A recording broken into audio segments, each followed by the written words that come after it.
With today being a celebration of both competition and awareness, it's apparent that this high school lacrosse team strives for more than just wins. They strive for a cure. For Q30, this is Gary Gurecki. While the Goodspeed celebrates its 50th anniversary this summer, it's also celebrating a newfound ability to reach younger audiences by advertising through the internet. This, theater lovers agree, will hopefully keep the Goodspeed around for 50 more years. For Q30, this is Gary Gurecki. While Catholics recover from the shock of the news of the Pope stepping down today, their focus shifts from not what's next for the Catholic Church, but who. For QNN, this is Gary Gurecki. Reporting from the TD Bank Sports Center, Gary Gurecki, Sports Pause. Pink socks are usually something that's not very noteworthy. However, Haddam Killingworth's girls lacrosse team sported them during yesterday's Play for a Cure to help turn cancer patients into cancer survivors, like Sue Craffey.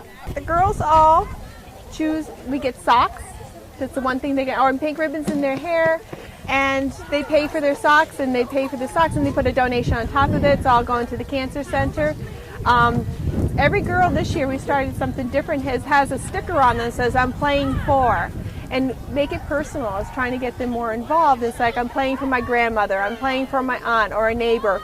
Or if you don't have anybody that's beat cancer or battled cancer, you're playing for your future. Connecticut's the second highest incidence of breast cancer in the country. And 1 out of every 8 women will have breast cancer in their lifetime.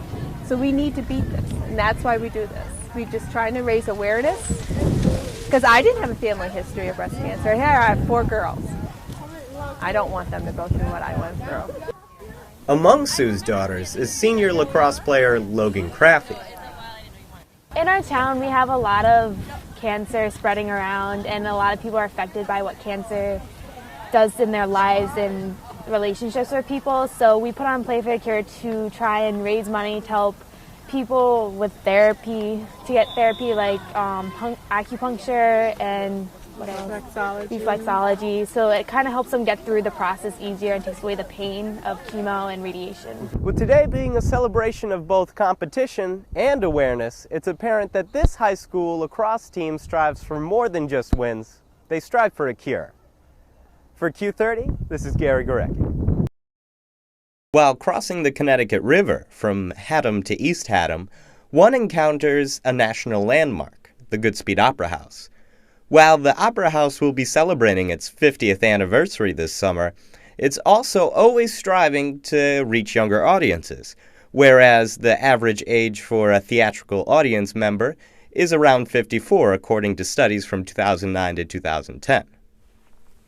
You know what? It's really not that easy, and everyone's looking for the secret of how to reach that younger demographic.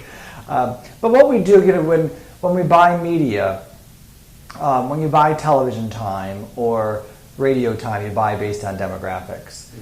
And now buying digital ads online, we're finally able to buy that demographically. Before you used to have to do that basically what the website felt like or something. But so we can specify. Goodspeed Opera House production intern Aaron Schuster also shared with me some things that the Opera House is doing to reach younger audiences.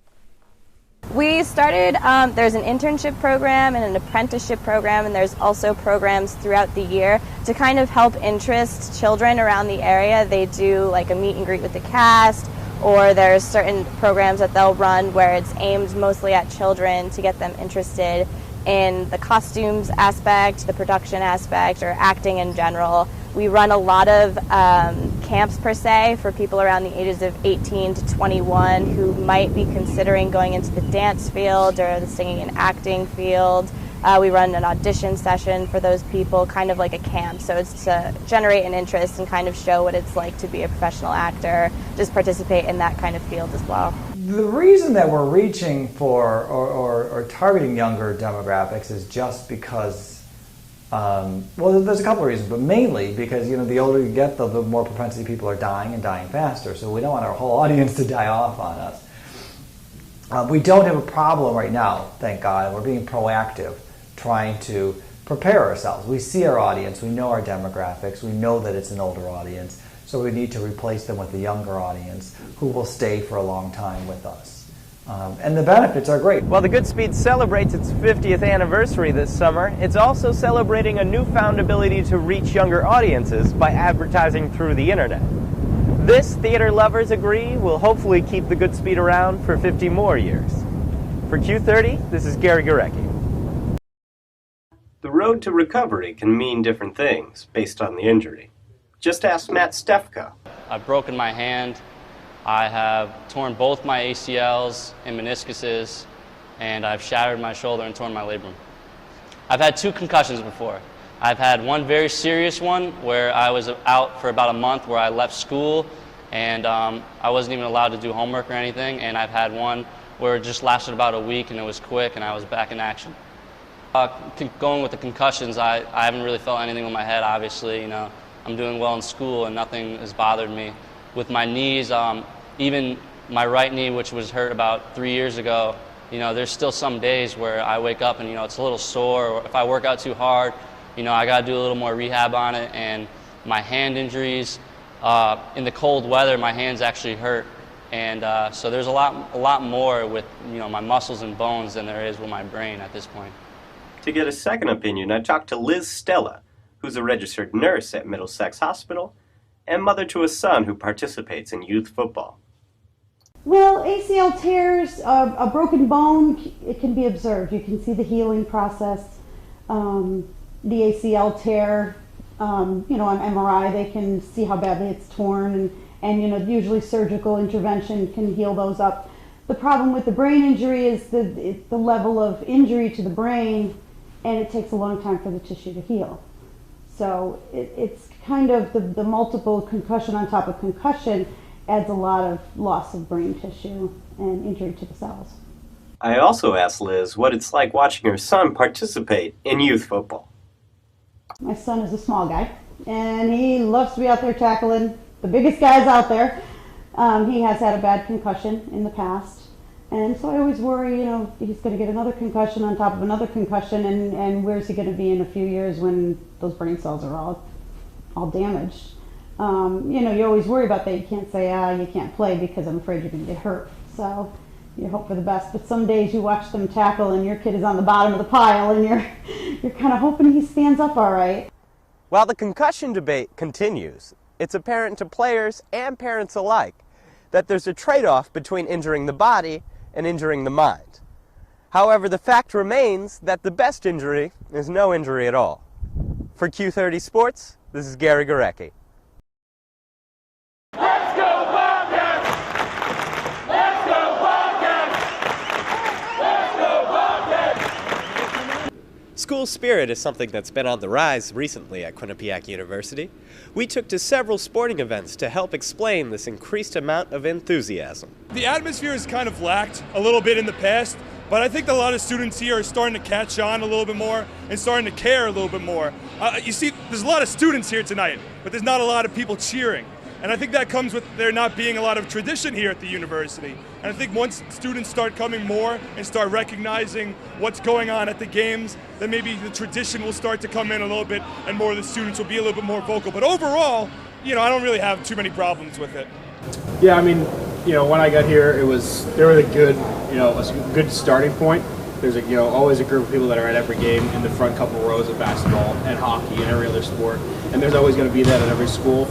As time has gone on, like I said, there's been success over the last few years with a lot of teams, not just the hockey and basketball teams, and because of that, attendance has grown and the culture around the university athletics has grown, and it's been very good for the athletes and good for all the students that are involved. So it's been pretty solid. It's not just going to a game and cheering on hockey players or cheering on basketball players. It's cheering on your peers and your fellow students, and also just cheering for your university. So we all pay a lot of money to go here, and we all get a lot of return from the university. And one of the things that we can do to make our experience better is to come out and support our university and support the athletes. And I think that's why once people go to a game and see the atmosphere and feel that energy, they keep coming back, because it's something that once you have it, you don't want to let it go. Reporting from the TD Bank Sports Center, Gary Gurecki, Sports Pause. Well, that does it for news around campus, but Courtney Seymour has more news from around the world. Courtney? And I'm Gary Gurecki. Spring break is just around the corner, and students are getting ready to get away. However, it's not all carefree fun in the sun. Coming up on QNN, find out which rap star will be rocking out at QU Saturday night. Well, it's not exactly hockey weather, but our boys are still playing down in Pittsburgh. Here's Ethan Reese with more. Thanks, you two. The Quinnipiac men's ice hockey team was awful busy this past weekend, taking part in their second ever visit to the NCAA playoffs. QU's opening game was against Canisius at the Dunkin' Donuts Center in Rhode Island. Quinnipiac gained a 1-0 lead early with a Connor Jones goal, but Canisius came roaring back with 3 straight goals. The number 1 seeded Quinnipiac wasn't ready to hang up their skates just yet, as they rattled off 3 more goals, including a game-tying goal by Jordan Samuels-Thomas within a 6-minute span in the third period to survive and advance this first-round match. QU's men's ice hockey team wasn't done after all that excitement last weekend as they faced the Union of New York the next day. This game proved to be less stressful for Quinnipiac as sophomore Matthew Pekka scored the quickest hat trick in NCAA hockey playoff history, scoring his 3 goals in 3 minutes and 12 seconds. Following a 3-0 lead in the first, Quinnipiac was able to score 2 more goals in the second. Thanks to Jordan Samuels-Thomas and sophomore Kellen Jones, QU was not able to preserve the shutout, however, as Daniel Ciampini was able to score on QU senior Eric Hartzell early in the third. Quinnipiac moves on, winning 5-1, and will play St. Cloud State in the Frozen Four, April 11th. And baseball season is upon us. Following an 8-2 opening day loss, the Yankees played the Red Sox in the second game of their series. Yankees starting pitcher Hiroki Kuroda left the game after only an inning and a third in with a bruised middle finger, while Red Sox pitcher Clay Buchholz went on to have a strong outing against the Yankees, going 7 innings and only letting up 1 run. Down 7-1 late, the Yankees were able to make things interesting, following a 3-run homer from newly acquired Vernon Wells in the 8th. This wouldn't be enough, however, as the Yankees would go on to lose 7-4. And Robinson Cano of the Yankees also made headlines off the diamond this week as he unexpectedly switched sports agents from Scott Boras to a new sports agency headed by entertainment mogul Jay-Z. Cano rejected an extension offered by the Yankees late in spring training this year and could be a free agent if he does not re-sign by the end of the year. Well, I'm still waiting on my call from Jay-Z. I don't know about you guys.